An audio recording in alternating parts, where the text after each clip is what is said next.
Hello, Leo. Hello, Pauline. Can you tell me how has planning changed with electric buses? So with electric buses, the margins are a lot more small than we are used to. So it adds to the complexity. And also considering the varying temperatures and we have cold climate here, that's also another level of complexity. So it's a lot more to take into consideration. And in some areas, like here in Stockholm, for instance, we have services during the whole night. And we need to make sure that the buses have enough charge for the morning peak as well. So how does the charging infrastructure affect vehicle rotation and scheduling? It depends a lot on which area we are in. Right now we are quite lucky that we have enough power in most of our areas, so it's not that much of a factor that we need to take into consideration. In some places we have a lot less power available, and then we need to take extra measures to make sure that the vehicles that need to be charged are charged. So what challenges do you face in balancing traffic needs and charging needs? In areas where we have a lot of service throughout the days and a very high interval, then charging can really be an issue, and it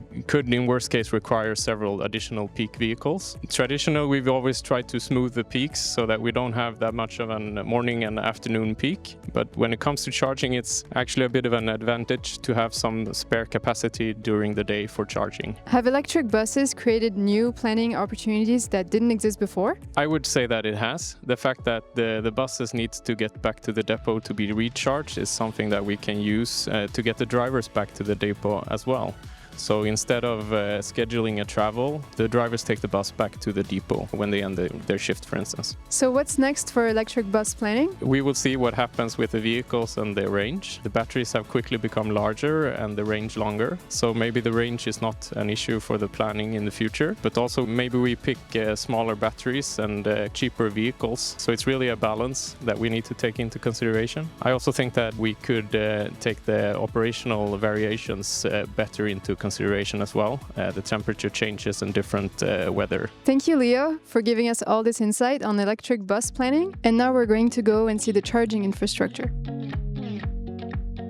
So Carl, what is different working with charging compared to fuel? Each vehicle needs its own charging point. That's the big difference. That means that we have to build new infrastructure in the depots, in the terminals where the vehicles are. And that also means that we need new competences. We need to learn new things about grid, power, charging, paying also the electricity at the right time. So when do we charge? At what time? These are new components that are evolving in the public transport. So what impact does charging have on coordination across the organization? It's a very important part. I think all parts are important. How much charging do you need? When do you charge? Then you have to talk to the planners. How is the traffic performing? You have to also discuss with the maintenance. So charging is a piece of the puzzle to make the whole ecosystem work. And Carl, what challenges have you faced with charging stations? Base is one. Where do you put all the equipment in the depot,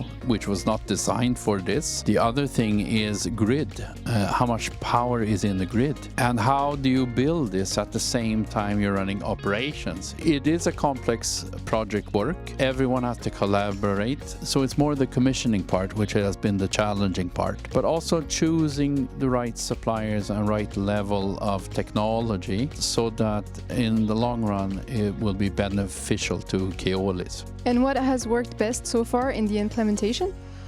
I would say the people involved. The people involved have been extremely open, up to the challenge, and they've solved a lot of the issues that they have been faced with, and I think in a very successful way. This is new technology. This is something that no one has done before. So it's been a fantastic learning curve for a lot of individuals at Keolis. And how do you see charging infrastructure evolving? New technology will arrive. I mean, technology has never stood still. So, of course, charging infrastructure will be built and look different in the future than it does today.